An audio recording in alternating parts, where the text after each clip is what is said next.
સુરતના પોદાર આર્કેડમાં વરસાદી પાણી ભરાવાની ઘટનાએ વેપારીઓને ભારે આર્થિક ફટકો પહોંચાડ્યો છે. મોટરો દ્વારા પાણીનો નિકાલ કરવામાં આવ્યા બાદ હવે દુકાનો તો ખુલી છે, પરંતુ અંદરનો મોટા ભાગનો માલ પાણીમાં પલળી જતા વેપારીઓ લાખો નહીં પરંતુ કરોડોના નુકસાનનો દાવો કરી રહ્યા છે. સુરતના પોદાર આર્કેડમાં ભારે વરસાદ બાદ ભરાયેલા પાણીનો આખરે મોટરોની મદદથી નિકાલ કરવામાં આવ્યો છે. પાણી ઉતરતા વેપારીઓ પોતાની દુકાનો ખોલી શક્યા હતા, પરંતુ દુકાનોની અંદરનું દ્રશ્ય જોઈ તેઓ નિરાશ થઈ ગયા હતા.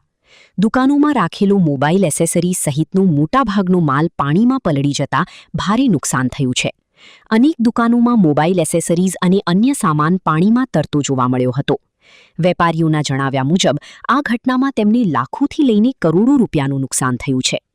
વેપારીઓએ આ નુકસાન માટે તંત્રની બેદરકારીને જવાબદાર ઠેરવતા જણાવ્યું કે સમયસર પાણીના નિકાલની યોગ્ય વ્યવસ્થા કરવામાં આવી હોત તો આટલું મોટું નુકસાન ટાળી શકાય તેમ હતું.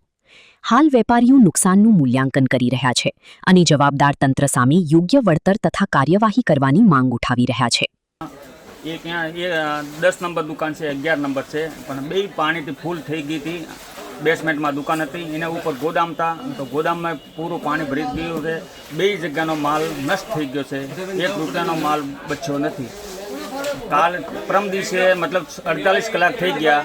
આજ પાણી કમિટી મેમ્બર તરફથી પમ્પિંગ લગાવે અને ખાલી કરવું છે, પણ આજ બધો માલ 1 રૂપિયાનો બચ્યો નથી. લાખો રૂપિયાનું નુકસાન થઈ ગયું. તો અમે 10 વર્ષથી અહીંયા ધંધો કરે છે, પણ આજ એક જીરામાં રોડ ઉપર આવી ગયા છે. આજ 1 રૂપિયાનો માલ બચ્યો નથી.